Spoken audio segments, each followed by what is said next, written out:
അസ്സലാമു അലൈക്കും വറഹ്മത്തുള്ളാഹി. അൽഹംദുലില്ലാഹ്. നമ്മൾക്ക് എത്ര ഭാഗ്യമുള്ളവരാണ് നമ്മൾ ചിന്തിച്ചു നോക്കണം മനുഷ്യർ.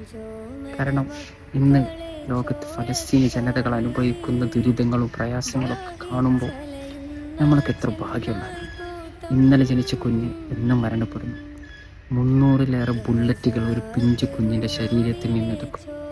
എത്രത്തോളം ക്രൂരമായ മർദ്ദനങ്ങളാണ് നേരിട്ടുകൊണ്ടിരിക്കുന്നത്. ഒരു രാജ്യത്ത് ജനിച്ചതിൻ്റെ പേരിൽ, ഒരു മുസ്ലിമായതിൻ്റെ പേരിൽ കൊന്നുകളയുക. എത്ര ക്രൂരമായിട്ടാണ് ഒരു രാജ്യം മറ്റൊരു രാജ്യത്തിലെ ജനങ്ങൾ, പിഞ്ചു കുഞ്ഞുങ്ങൾ ആക്രമിക്കുന്നത്. ഇവർക്കൊന്നും വേണ്ടി നേരിട്ട് പോയി നമുക്കൊന്നും ചെയ്യാൻ കഴിയില്ല. നമ്മുടെ കയ്യിലുള്ളത് വെറും പ്രാർത്ഥന. മുസ്ലിങ്ങളുടെ ആയുധമാണ് അവരുടെ പ്രാർത്ഥന. അപ്പോൾ മാക്സിമം ഈ വീഡിയോ കാണുന്നവരൊക്കെ മനസ്സറിഞ്ഞ് നിങ്ങളുടെ കാര്യത്തിന് വേണ്ടി നിങ്ങൾ പ്രാർത്ഥിക്കുന്നതിനിടയിൽ ഇവർക്കൊരു സ്ഥാനം കൊടുക്കണം. ആത്മാർത്ഥമായിട്ട് പ്രാർത്ഥിക്കണം. പ്രാർത്ഥനയിൽ ചിലപ്പോൾ ഫലമുണ്ടാകും.